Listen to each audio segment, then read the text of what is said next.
$3.5 billion. That is not just a number, it is a declaration. A declaration that a city in the middle of the desert could rewrite the global map of entertainment. That it could take a model perfected in places like Orlando and transplant it into one of the harshest climates on Earth, and not only replicate it, but elevate it. Dubai Parks and Resorts was never meant to be just another theme park. It was meant to be proof. Proof that Dubai could manufacture relevance on a global scale. That it could compete not just in finance, not just in luxury real estate, but in the business of attention itself. A 25 million square foot entertainment continent designed to capture time, spending, and imagination all at once. Every detail was engineered toward that goal. Multiple parks stitched together into a single ecosystem. Branded experiences imported from Hollywood, DreamWorks, Lionsgate, each carrying the weight of global familiarity.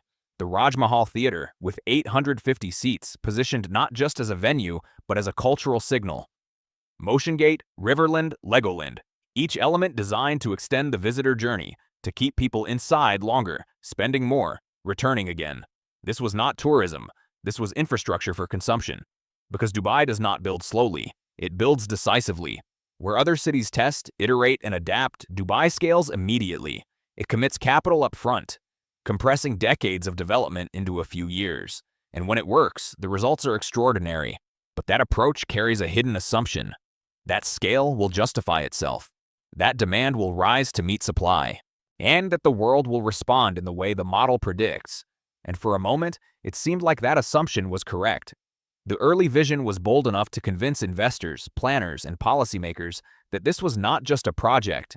It was a necessary evolution, a way to diversify beyond oil, to anchor Dubai's future in experiences rather than resources. But beneath that confidence, there was something else, a dependency. Because a project of this size does not survive on local demand. It requires global participation. It needs millions of people to arrive, to move through the system, to validate the scale that was built for them. And that creates a condition. The system must keep attracting attention.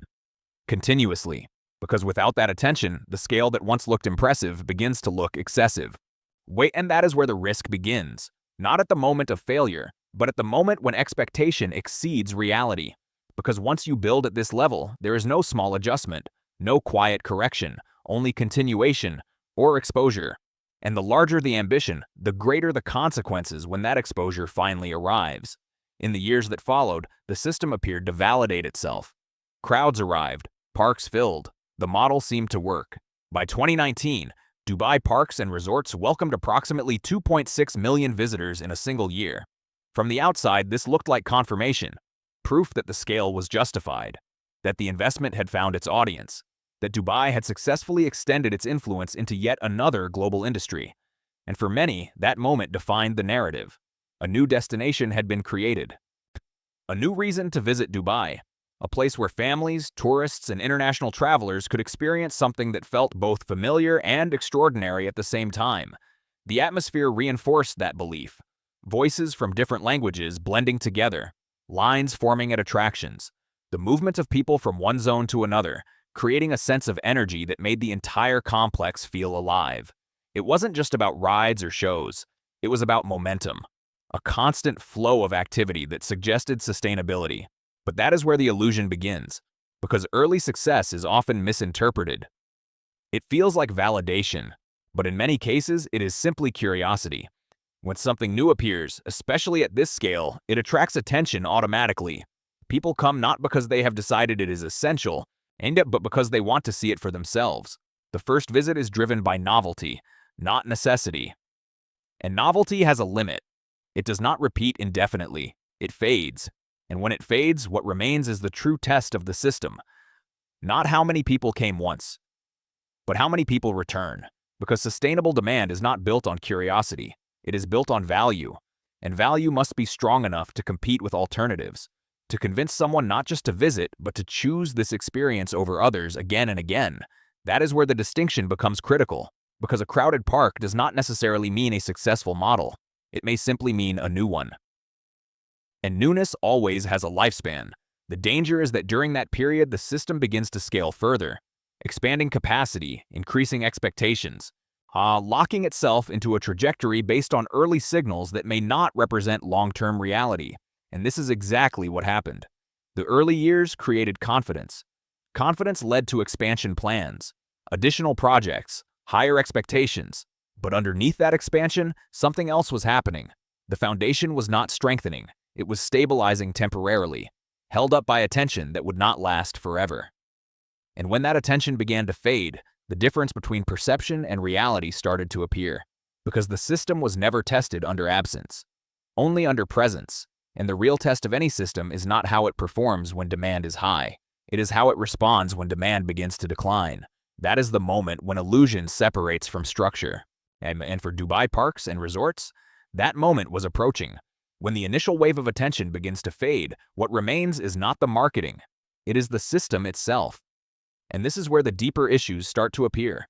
Because long before the decline became visible, the weaknesses were already embedded in the design, not as mistakes in operation, but as contradictions in logic. The most obvious one was environmental. Dubai built an outdoor entertainment system in a climate that regularly exceeds 45 degrees Celsius. At first glance, this may not seem critical. After all, Dubai has already demonstrated its ability to operate in extreme conditions: air-conditioned malls, indoor attractions, controlled environments. These are part of the city's identity.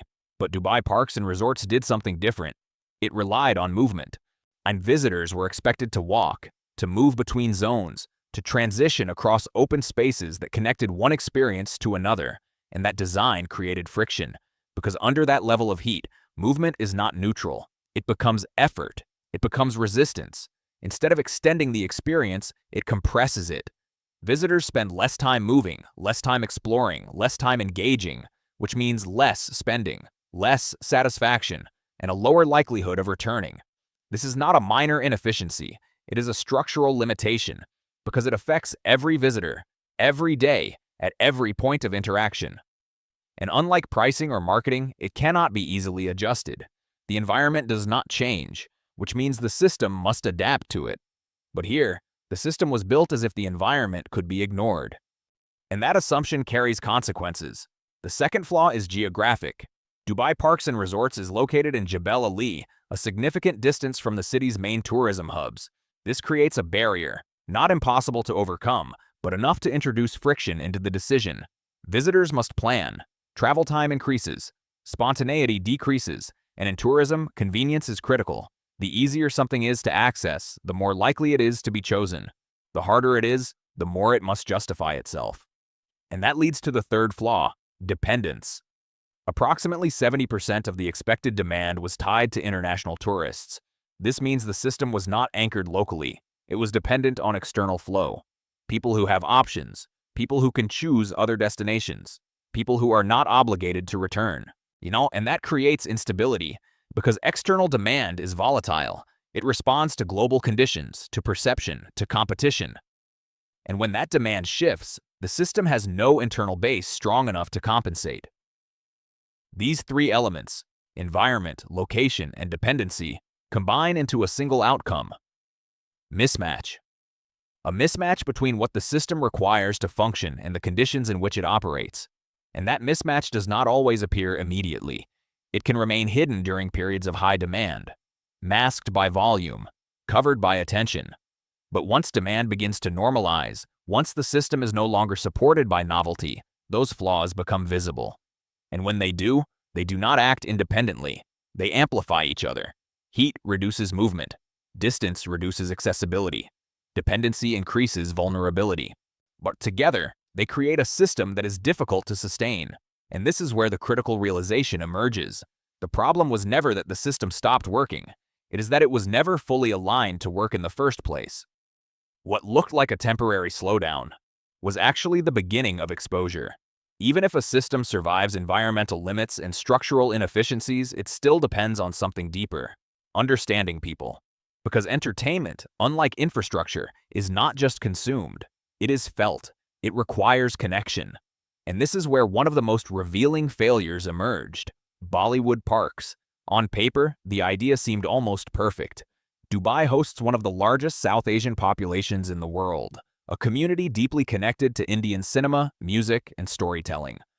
Creating a theme park dedicated entirely to Bollywood should have generated immediate demand, a cultural bridge, a built-in audience, a guaranteed flow of visitors.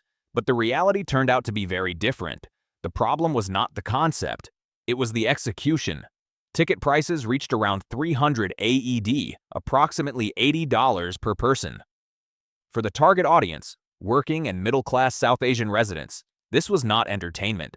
It was a financial decision, a level of spending that could represent a significant portion of their monthly budget. And that creates a contradiction. You design a product for a specific cultural group, but price it for a different economic class, which means the people who understand the culture cannot afford the experience, and the people who can afford it may not value the culture enough to engage with it. This is where the system disconnects, because culture cannot be imported like infrastructure. It cannot be scaled through branding alone. It must align with behavior, with income, with daily reality. And when that alignment is missing, the result is not partial success. It is absence. At the same time, competition exposed the gap even further. Global Village, located nearby, offered a similar sense of cultural exploration, but at prices nearly 10 times lower, which means visitors had a choice: pay a premium for a themed experience, or access a broader, more accessible version of culture at a fraction of the cost. And most chose the latter, because value is not defined by scale, it is defined by relevance. By 2023, Bollywood parks closed permanently, not as a temporary adjustment, but as an acknowledgement that the model did not work. But instead of addressing the underlying issue, the response was different. Rebranding. The space was transformed into Real Madrid World, a global sports brand introduced to replace a failed cultural concept. At first glance, this looks like adaptation, a shift toward a broader audience, a move to leverage global recognition. But underneath, the structure remained the same physical space, the same infrastructure. In many cases, even the same rides, repainted, renamed, repositioned. And visitors noticed, because branding can attract attention, but it cannot sustain it if the underlying experience does not change. A roller coaster with a new name is still the same ride. A space with a different logo is still the same environment. And when expectations are not met, the result is not curiosity, it is disappointment. This is the deeper lesson, because failure here was not caused by lack of investment or lack of ambition. It was caused by misunderstanding, a belief that global brands can replace local relevance, that identity can be constructed externally, that culture can be designed from the top down. But culture does not work that way. It emerges, it evolves, it connects, and when that connection is missing, no amount of branding can compensate. Because without connection, an experience becomes empty, not physically, but emotionally. And that emptiness is what visitors feel, even when everything looks impressive. At a certain point, perception is no longer enough. No amount of branding, repositioning, or narrative can override what the numbers begin to reveal. And in the case of Dubai Parks and Resorts, the numbers told a very different story. Since its listing, the operator, DXB Entertainments, never truly achieved sustained profitability. Losses were not occasional, they were cumulative. By 2021, total losses had reached approximately 8.16 billion AED. This is not a temporary downturn. It is a structural deficit, a gap between what the system costs to operate and what it is capable of generating in return. And that gap widened quickly under pressure. In 2020 alone, revenue dropped by 71%. Visitor numbers collapsed from around 2.6 million in 2019 to just over 800,000 the following year. That is not a decline. That is a breakdown. Because systems built on scale depend on volume. When volume disappears, the economics reverse. The infrastructure remains, the costs remain, but the income that justifies them is gone. And this is where the concept of fixed cost becomes critical. With theme parks are not flexible systems. They require continuous maintenance, energy consumption, staffing, mechanical upkeep. Even when there are no visitors, the system must keep running. Because shutting down is not neutral. It accelerates deterioration, and that creates a trap. Operating generates losses, but stopping creates even greater long-term damage. At the same time, debt accumulates. Net debt reached over 5.2 billion AED. Interest obligations continue regardless of performance, which means every day the system operates, it is not just trying to generate revenue, it is trying to survive. And survival in this context is expensive.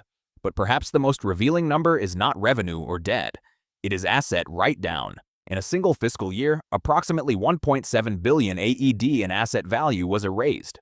This is not just accounting, and it is acknowledgement, an admission that what was once valued in billions is no longer worth the same. Because value is not defined by construction cost, it is defined by utility, by the ability to generate return. And when that ability weakens, the value must be adjusted. Even if the physical structure remains unchanged, roller coasters still stand, buildings still exist, but their economic meaning has shifted. They are no longer assets generating growth.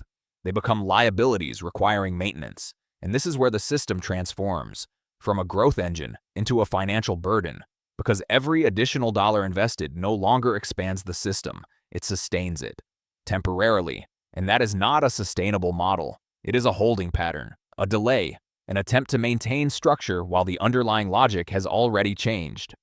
Eventually, intervention becomes necessary. Meras Holdings stepped in to acquire the remaining shares and delist the company, not as a celebration, but as containment, a way to prevent public collapse from damaging broader perception. Because in systems like Dubai, perception extends beyond individual projects. Failure in one area can influence confidence in others, and that is what makes this moment significant. Because this is no longer about a theme park, it is about a model where ambition, scale, and capital converge under the assumption that demand will follow. And when that assumption fails, the consequences are not isolated, they ripple across sectors, across perceptions, across future decisions, and that is when a project stops being a business case and becomes a lesson. On March 3, 2026, Dubai Parks and Resorts closed indefinitely, not for maintenance, not for renovation, but because the system around it could no longer support its existence. And that moment changes how everything must be understood, because what happened here was not isolated. It was triggered by something larger. On February 28, 2026, geopolitical instability reached a level where it could no longer be ignored. The assumption that Dubai existed outside regional tension, the idea that it could remain untouched, was challenged. And once that assumption breaks, the entire system reacts. Safety, the invisible foundation behind every decision, disappears first. Tourists cancel. In just the first week of March, more than 80,000 hotel bookings were wiped out, not reduced, not delayed, erased, because tourism is not driven by necessity. It is driven by confidence, and without confidence, demand does not decline gradually. It stops. At the same time, infrastructure begins to disconnect. Dubai International Airport, the primary gateway connecting the city to the world, faces operational disruption. And that is critical, because Dubai does not function as an isolated system. It depends on connection. Remove that connection, even temporarily, and the system becomes an island. And for Dubai Parks and Resorts, that isolation is fatal, because its entire model depends on incoming flow, visitors, families, tourists, people who choose to come. When that flow stops, the system has no internal engine to sustain itself. And that exposes a deeper truth. Mega projects of this scale are not resilient. They are efficient under ideal conditions, but fragile under disruption. Too large to adapt quickly, too dependent on external variables, too rigid to absorb sudden shocks. And this is where the warning becomes clear. Dubai Parks and Resorts is not just a failed project, it is a signal about the limits of a development model that prioritizes scale over flexibility, perception over structure, external demand over internal stability. Because what collapsed here was not just an amusement park, it was a belief. The belief that you can build an ecosystem entirely dependent on global movement and expect it to remain stable in an unstable world. That you can construct certainty through design. That you can isolate experience from reality. But reality does not remain outside forever. It enters, unexpectedly. And when it does, systems that are not designed to handle it must adjust. Or stop. And in this case, the system stopped. Jebel Ali now stands as something different. Not a destination, but a monument. Rows of empty seats, silent roller coasters, pools without movement, spaces that once symbolized expansion now reflecting absence. Not because the infrastructure failed, but because the conditions that justified it no longer exist. And this is what transforms a project into a warning. Because the same logic exists beyond this single case.